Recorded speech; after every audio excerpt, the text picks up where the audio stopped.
Hello everyone. तो आज हम देखने वाले हैं क्लास 9 का theorem number 7.2, angle opposite to equal sides of an isosceles triangle are equal. हमें दिया हुआ है कि एक आइसोसेलेस ट्रायंगल ये दिया हुआ है जिसकी ये जो साइड्स ए बी है और ए सी है, ये दोनों क्या है, आपस में इक्वल हैं। क्योंकि ये आइसोसेलेस ट्रायंगल क्या होता है, आइसोसेलेस ट्रायंगल एक ऐसा ट्रायंगल होता है जिसकी दो साइड्स क्या होती हैं, आपस में इक्वल होती हैं। तो हमें बोला है थ्योरम में प्रूव करने के लिए कि angle opposite to equal side, वो एंगल जो कि इक्वल साइड्स के अपोजिट हो। जैसे कि ये साइड है ए बी, इसके अपोजिट में कौन सा एंगल है, सी। और ये जो साइड ए सी है, इसके अपोजिट में कौन सा एंगल है, बी। तो हमें बोला है कि angle opposite to equal side, angle जो कि अपोजिट है किसके, इक्वल साइड्स के, of an isosceles triangle are equal. हमें प्रूफ करना है कि ये जो आइसोसेलेस ट्रायंगल की जो इक्वल साइड है, इसके अपोजिट में जो एंगल फॉर्म हो रहा है, जैसे इस साइड के अपोजिट में ये एंगल, इस साइड के अपोजिट में ये एंगल, हमें प्रूफ करना है कि ये दोनों एंगल क्या है, आपस में इक्वल हैं। ठीक है। तो अब प्रूफ करने के लिए सबसे पहले देखिए यहाँ पे गिवन में जो कुछ दिया था कि क्या दिया हुआ था, A B C is an isosceles triangle in which A B equal to A C. इसको मैंने यहाँ पे लिख दिया हुआ है। और इसके अलावा हमें प्रूफ करना है कि angle B equal to angle C, तो इसको भी मैंने यहाँ पर लिखा हुआ है। अब प्रूफ करने के लिए देखिए हमें कुछ कंस्ट्रक्शन करना होगा। ठीक है।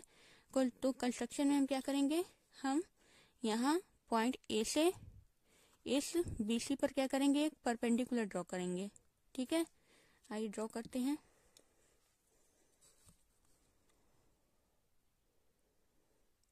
हम एक लाइन ड्रॉ करेंगे जो कि क्या करेगा, एंगल ए को बाइसेक्ट कर देगा या फिर डिवाइड कर देगा टू इक्वल पार्ट में, ये भी बोल सकते हैं। ठीक है, ये हमने एक लाइन ड्रॉ किया और यहाँ जो कि बीसी को कहाँ पर कट कर रहा है, डी पर। ठीक है, और ये जो हमने लाइन ड्रॉ किया, अब ये क्या कर रहा है, ये एंगल ए को टू इक्वल पार्ट में डिवाइड कर रहा है। मतलब कि ये वाला एंगल और ये वाला एंगल क्या है, आपस में इक्वल है। तो हमने क्या किया, हमने एडी बनाया, जो कि क्या किया, जिसने एडी ने क्या किया कि एंगल ए को बाइसेक्ट किया। तो हम कंस्ट्रक्शन में क्या लिखेंगे, हमने क्या कंस्ट्रक्शन किया कि एक लाइन सेगमेंट बनाया एडी, जो कि एंगल ए को क्या कर रहा है, बाइसेक्ट बना रहा है। ठीक है, तो लिखते हैं, क्या लिखे, ड्रॉ एडी।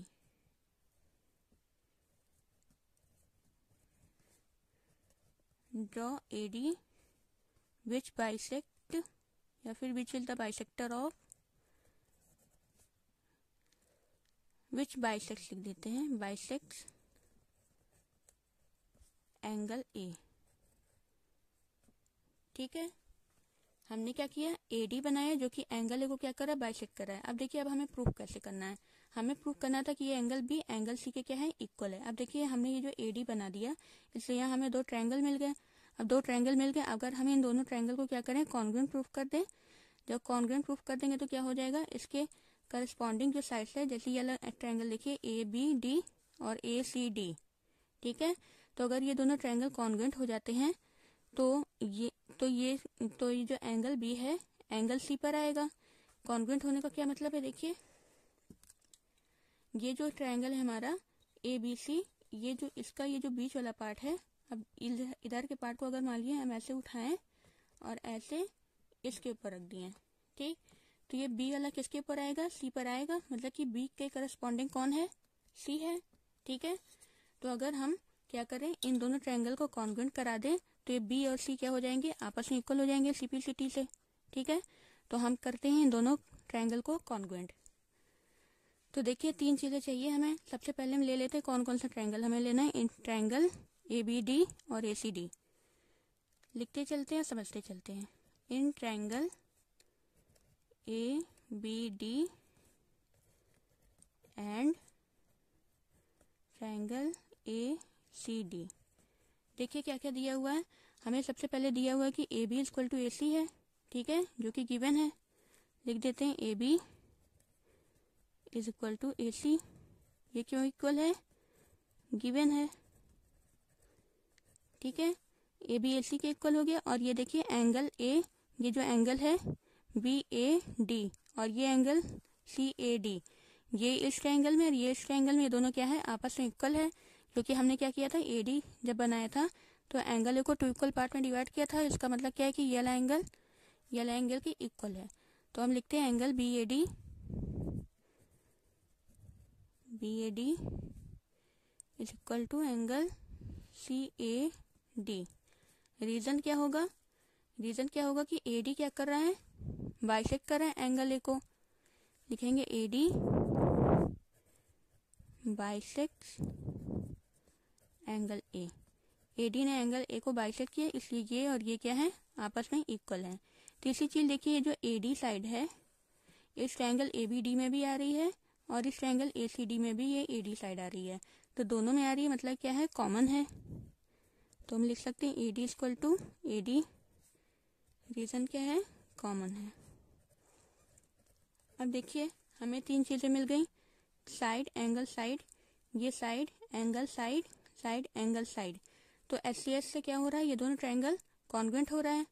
ठीक है, हमें 3 चीजें चाहिए होती है, 3 चीजें हमें मिल गई। तो हम लिखते हैं therefore triangle A B D congruent to triangle A C D. और कॉन्ग्रुएंट हुआ लेकिन कौन से रूल से, SAS। ये देखिए 2 साइड्स है, इसके बीच का एंगल है, 2 साइड्स बीच का एंगल। ठीक है, तो लिखते हैं बाई SAS। लेकिन हमें प्रूव क्या करना था कि angle B equal to angle C. अब देखिए दोनों ट्रायंगल क्या हो गया, कॉन्ग्रुएंट हो गया। तो मैंने आपको बताया कि अगर कॉन्ग्रुएंट हो गया तो अगर इसको उठा के ऐसे पलट के यहाँ रखे तो बी सी पर आएगा, तो मतलब बी सी के करस्पॉन्डिंग है। तो अगर 2 ट्रायंगल कॉन्ग्रुएंट हो जाते हैं तो उसके करस्पॉन्डिंग साइड्स और एंगल जितने भी होते हैं सब क्या होते हैं, आपस में इक्वल होते हैं। ठीक है, तो बी सी के इक्वल हो जाएगा। Therefore angle B equal to angle C. और यही क्या करना था, हमें प्रूव करना था। ठीक है।